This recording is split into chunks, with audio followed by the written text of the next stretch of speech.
Hi, students. All right, so this week is chapter 3, where we talk about adulthood and autonomy. And for this chapter, we are also going to focus on cognitive behavioral therapy and how to challenge some things. But first, let's talk about one of the strongest influencers that we have on developing ourselves. Okay. And that's going to be our parents or our primary caregivers. They have the strongest influence on us in our psychological development, our social development, our emotional development. And what I mean by that is they basically are creating our personality, our morals, our beliefs, our values, our work ethic, our humor, our emotional experiences, and so on. They're the first individuals that we actually have contact with. They're who we learn how, like we learn from them how to be. All right, if we actually look at Albert Bandura's social learning theory, which is the idea that we learn through observations, we learn and understand through observations, right? So we observe the behavior and then we start mimicking that behavior and we start building our belief system. And as you may have found out when you created your genogram last week, that the influences are often passed down from generation to generation to generation. But with each new generation, there are changes that occur.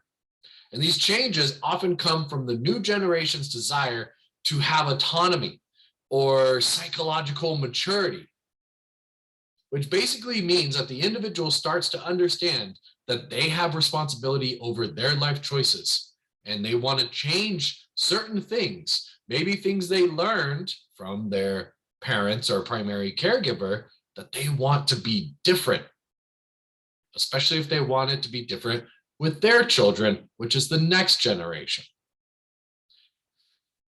Now, please understand that this idea of like interdependence or autonomy does not mean that we don't have dependence. Like we still have to have a support system in our life.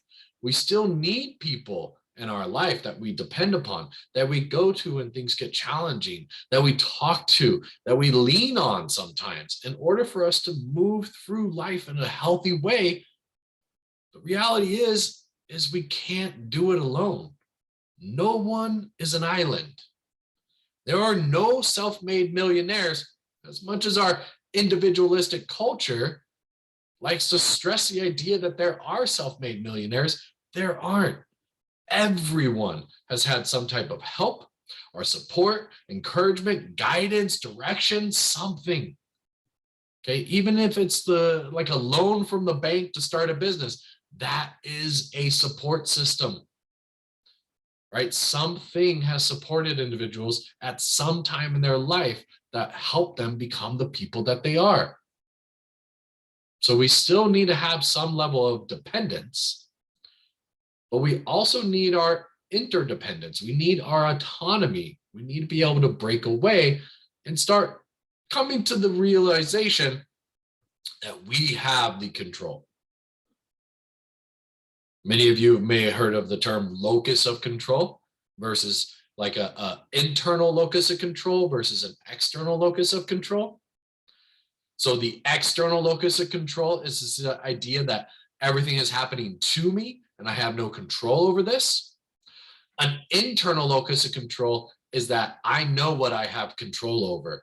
And the things I have control over, I try to make the best choices that I can.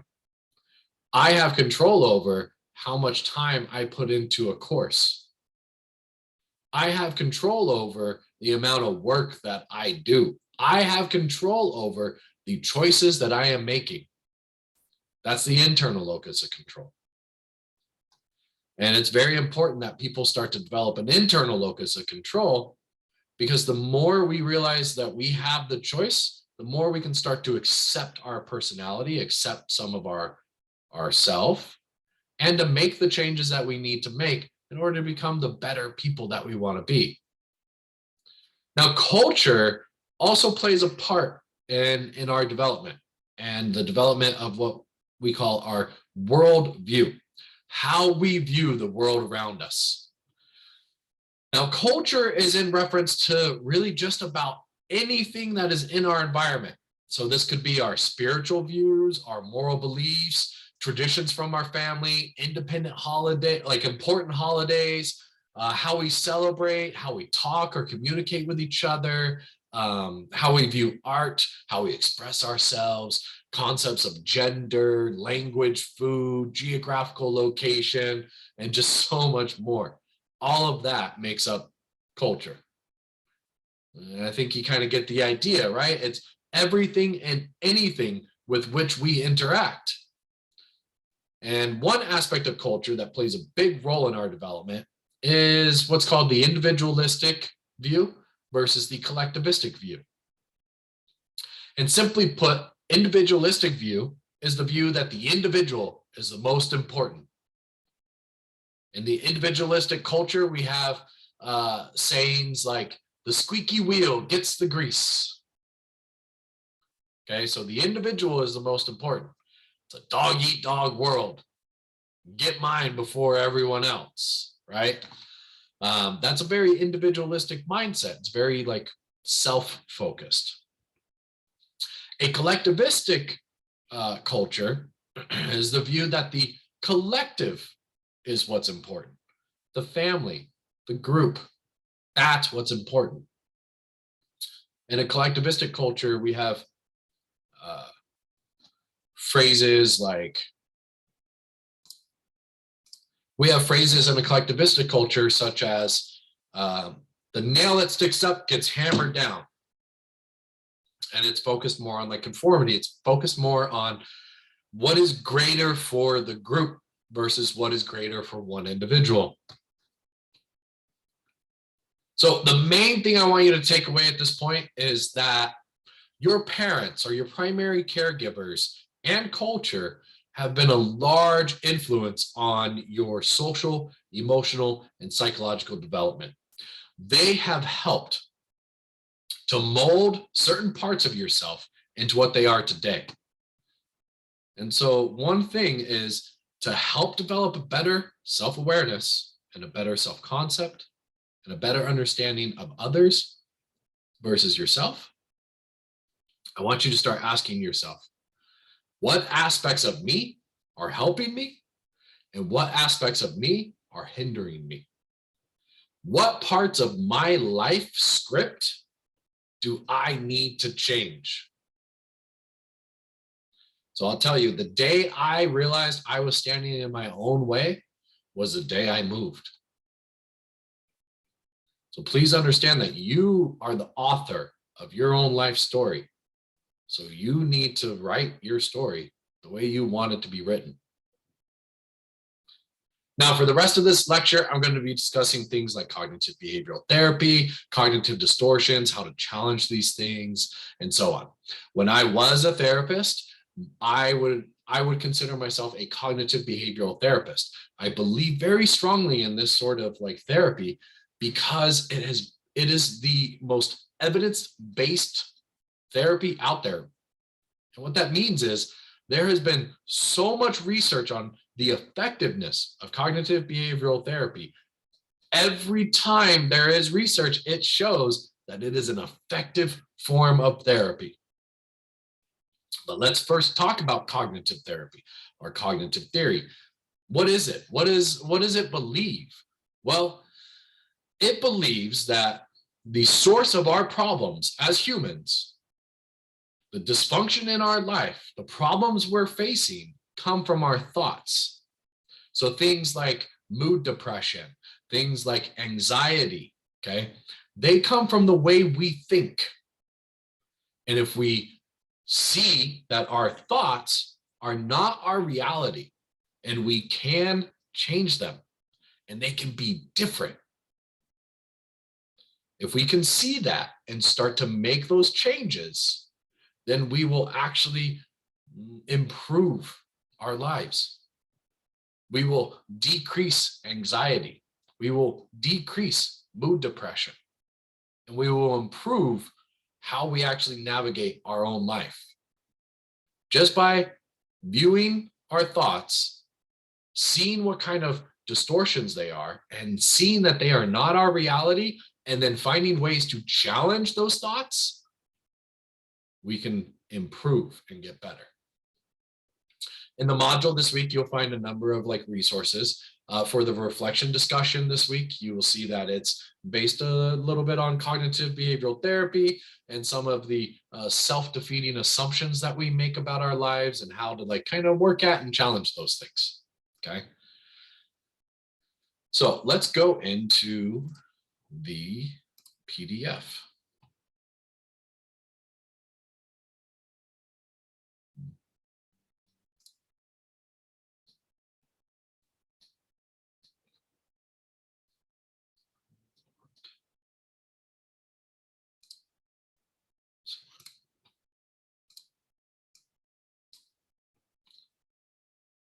All right, so this is the PDF that I have on the module, as well as in the discussion for this week.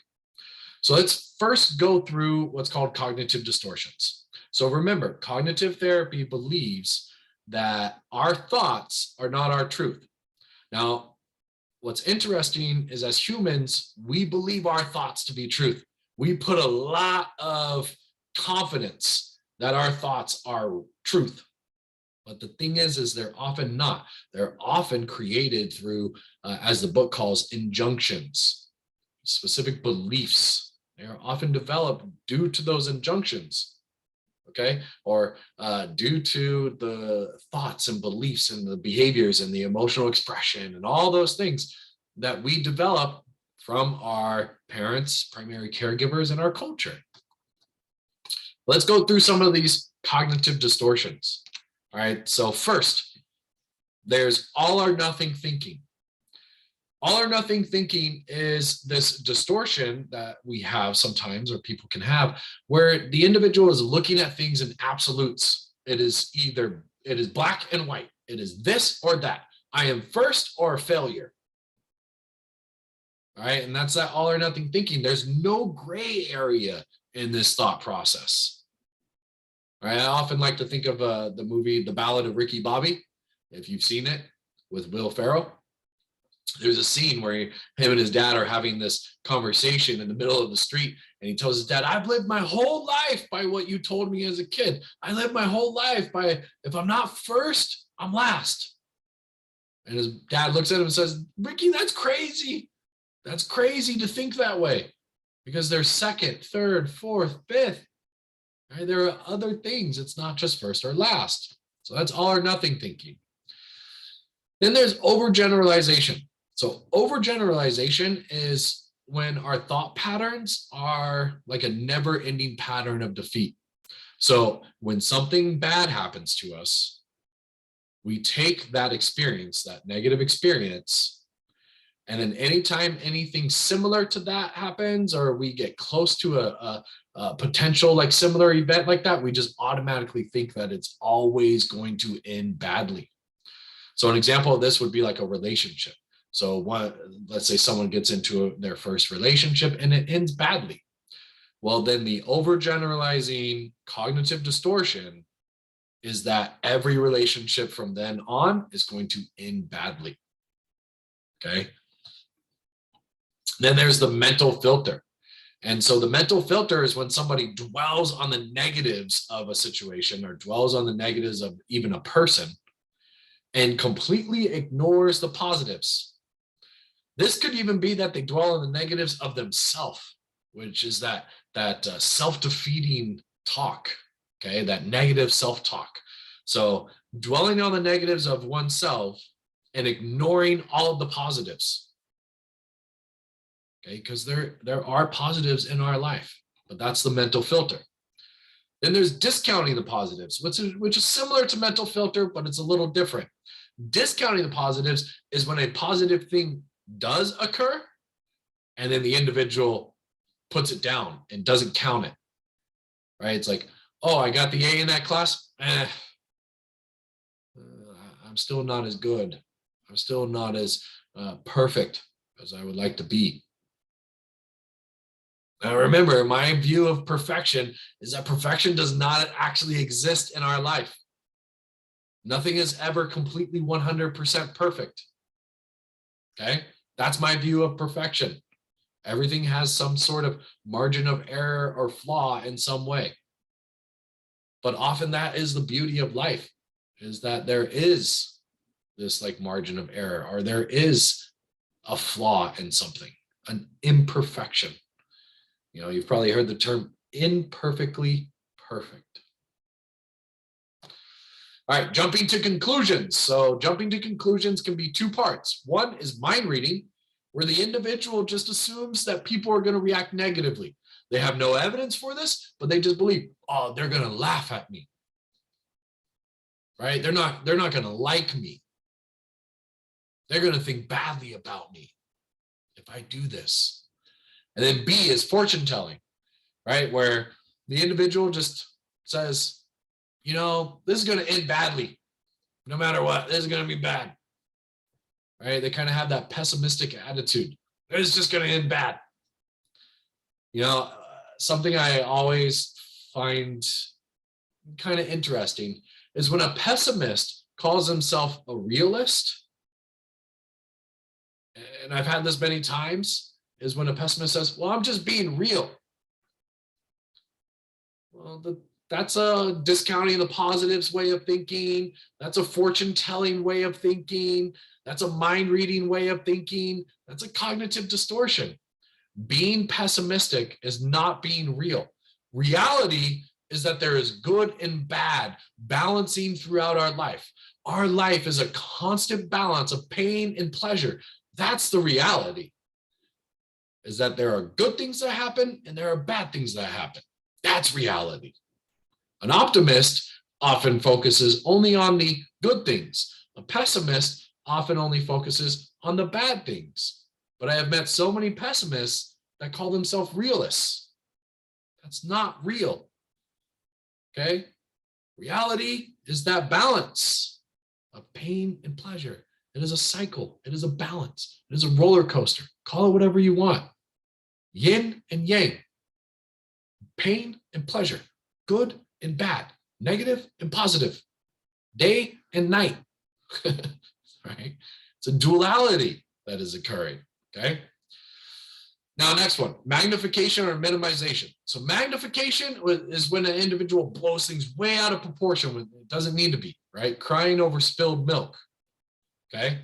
There's no reason for this blowing out of proportion, this magnification of what is happening.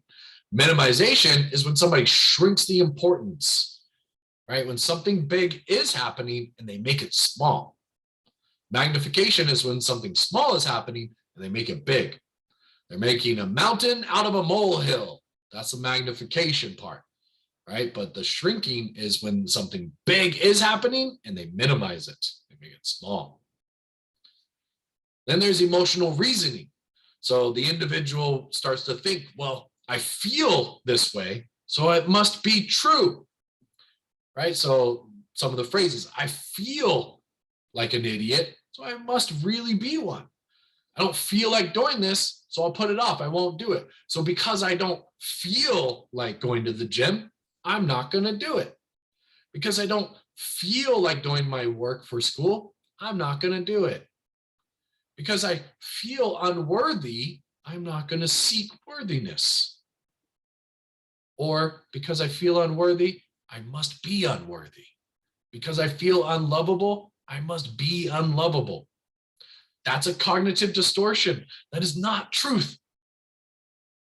That is what we tell ourselves. That is how we distort our thinking. Number 8, and this one is my favorite, should statements. Okay? Should statements are judgments. They are criticisms. Whether we are using them towards someone else when they say, you should, or we're using them towards ourselves when we say, I should. Okay? So if we use shoulds, shouldn'ts, musts, oughts, have tos, they're all pretty much the same. Okay, I one time had a therapist tell me, stop shoulding all over yourself. Right? And so shoulds are judgments, they're criticisms. And often people think that that's what we should be doing. But the reality is what we need to be doing is using more concrete ideas that come from ourselves. Shoulds are the words of others. But we need to come to the ideas of what we need, right? So I need to do my schoolwork and complete it. I need to go to work. I need to balance my finances. I need to be better in my relationship. I should often also gives us a way out because it's not our language. It's someone else's. And we're not using concrete ideas. We're not saying I will, I need, I am. We're saying I should. I should. I'm not going to. And we need to also stop shooting others. It comes off as judgmental. It comes off as criticizing. Instead of saying should statements, maybe we ask questions. But what is it that you think you need? What do you, what needs to change for you? What will you do from here? Those are better questions, right? That's a better response. 9, labeling. So labeling is when an individual identifies themselves based on like their mistakes or their shortcomings, right? So the person doesn't say, oh, I made a mistake, but I'll do better next time. They actually say, oh, what a failure I am. Right? So they're actually taking these shortcomings. They're taking the things that are happening in their life or the behaviors that they are doing, and they're actually identifying with them, and they are labeling themselves as those failures or as those mistakes. We are not our failures. They are a part of us, but we are not them. Our successes are a part of us as well. And our failures are a part of us as well. That's what makes us whole. Okay? But we do not need to identify with them. Okay? And then 10, personalization and blame. So this is 2-part. So 1, the individual either blames themselves, takes the entire responsibility of what is happening, and does not distribute the blame across the boards, right? So let's say in a relationship, the relationship goes south, it ends, right? So the relationship ends, and let's say one partner takes all the blame. It's my fault. If I had only done better, if I had only worked harder, it's all on me, right? And so that is a personalization of blame.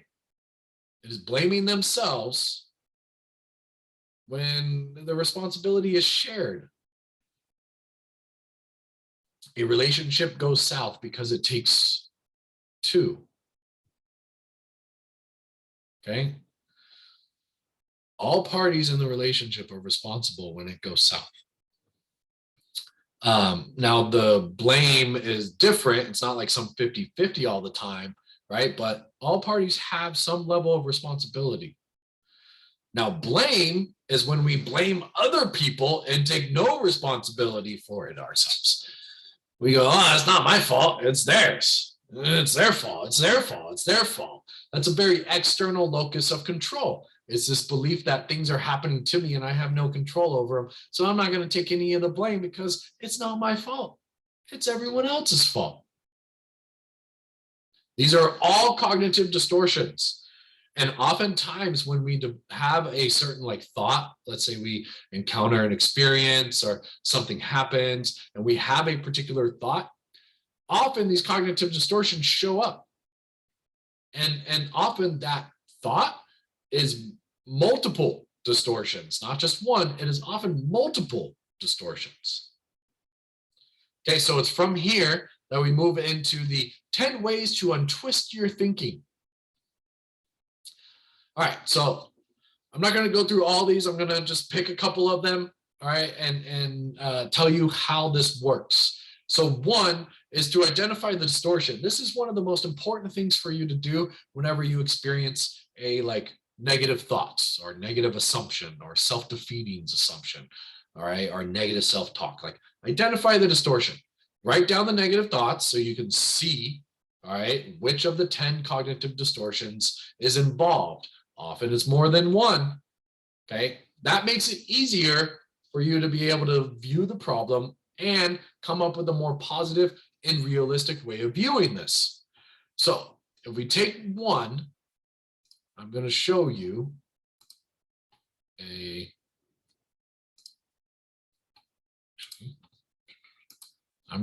document that's available that you can use for the first way of untwisting your thinking. It's called the Daily Mood Log. If you start to use this, I highly recommend that you use it on a daily basis, a regular basis. I did this so much for myself. I did this so much that I got to the point that I don't need the log. I can just do it in my head or out on a napkin and just write it out or on my phone. All right. So first, identify the situation or event that occurred that created the negative thought or negative thoughts. Then identify the emotions that are connected to what you're experiencing, okay, to these negative thoughts, all right, that are connected. Give a percentage of how you feel, what is the percentage of that emotion that you're feeling? So if it's sad, what is it, 60%, 50%, what is it? So that's the before percentage, okay? So before you actually complete this log, that's the idea. Then you list the negative thoughts that are associated with the situation or event that occurred. So list out the negative thoughts. So this could be the situation might be that you asked somebody out and they said no. That could be a situation. So then the feelings here might be, depressed, down, unhappy, worried, frightened, worthless, inferior, lonely, unloved, foolish, humiliated, discouraged, right? All of those emotions can be surrounded around this one event. And then you list the percentage that you're feeling of this emotion. Then you go into the negative thoughts. So the negative thought that the individual might have because they asked this person out and they said no, the negative thought might be, I'm unlovable. The next one might be, I'm unworthy. Next one might be, I'm just not good enough for them.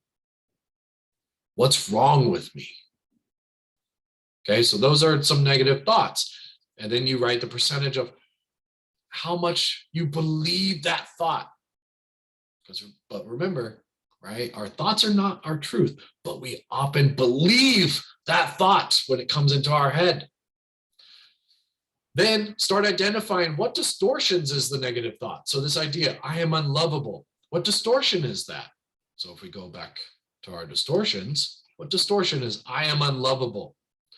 Well, that's a labeling, right? So that's emotional reasoning. I feel unlovable, so I must be unlovable. So there may even be some magnification happening. It was one person, right? So, and then maybe some all or nothing thinking might be occurring. I'm either lovable or unlovable. Okay, so we go back and we list the cognitive distortions.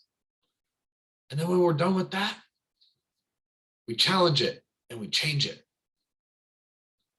Our thoughts are not our truth. Let's change it to a more positive thought. What's the reality? There are people that love us. So we are lovable because there's evidence. So the positive thought is, right, I am lovable. I just haven't found the partner that I need. Right? And so you change the thought.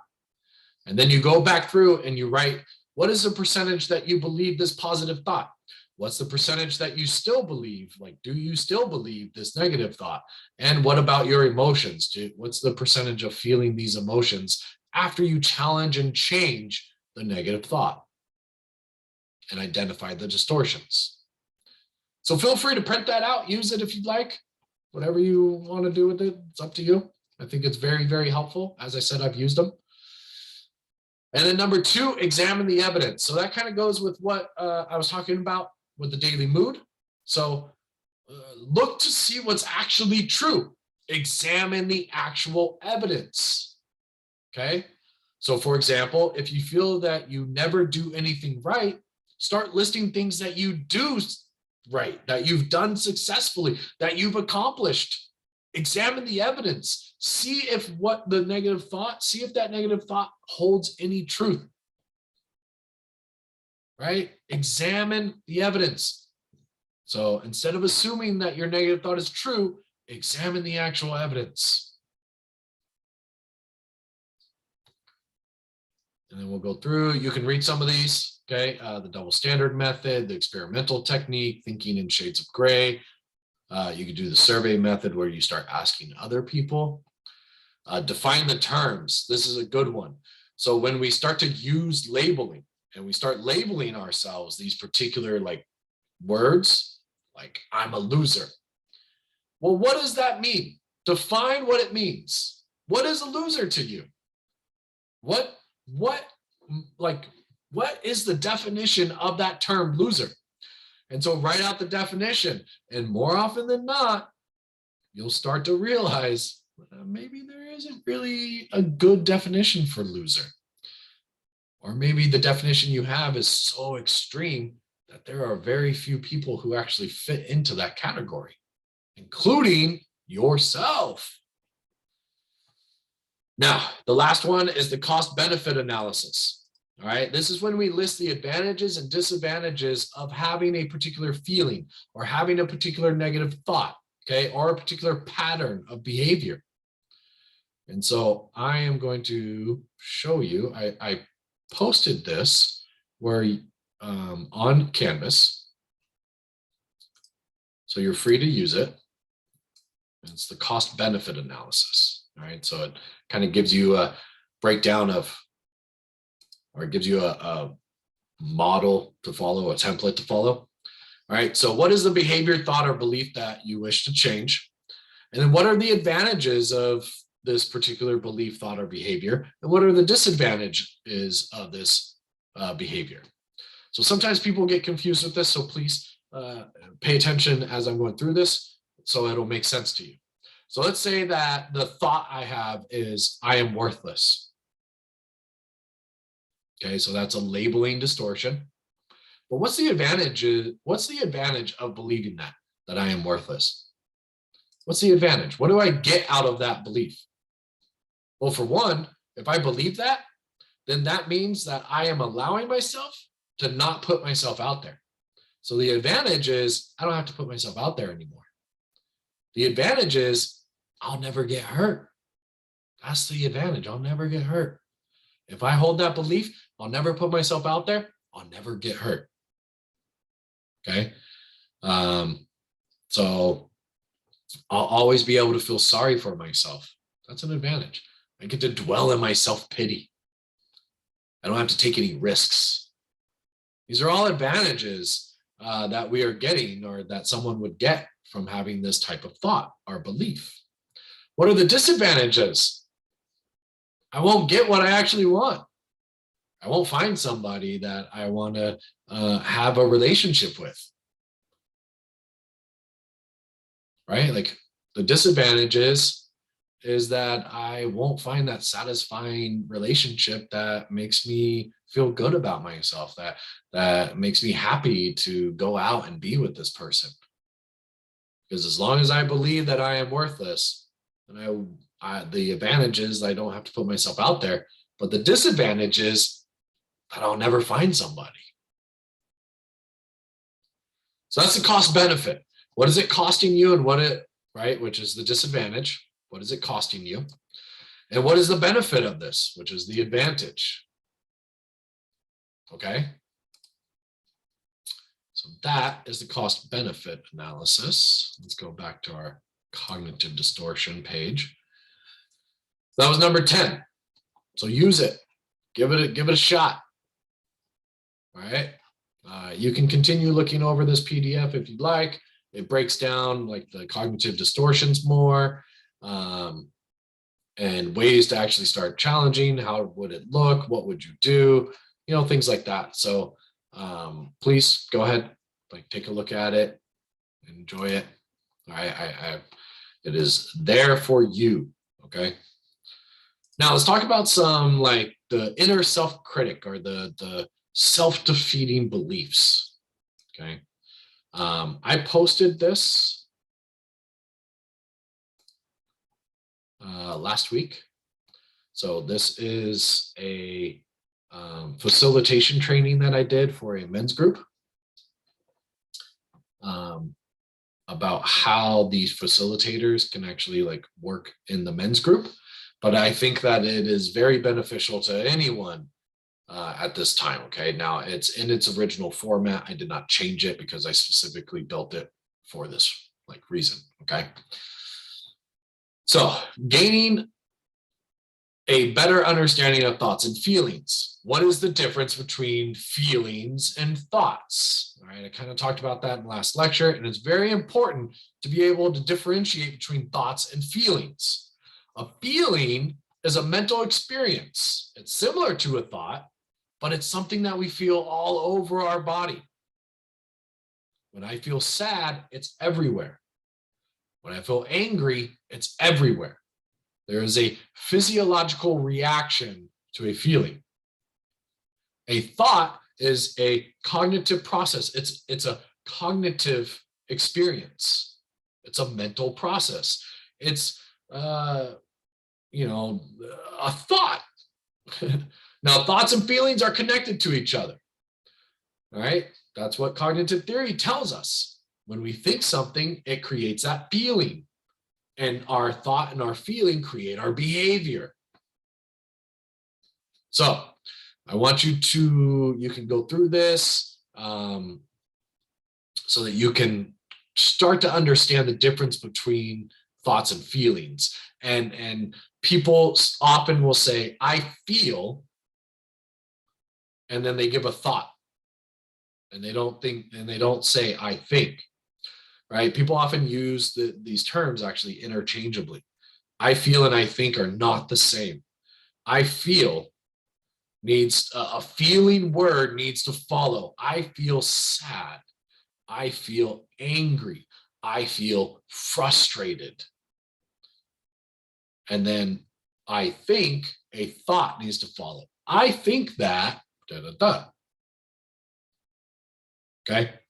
So go ahead, look through this if you'd like, but what I want to do is I want to come all the way down to the bottom, which is an exercise. Okay, this is an exercise that many people use in therapy, and we use it on ourselves as well sometimes, right? So this is something that you can do by yourself, right? And it's called turning on the lights.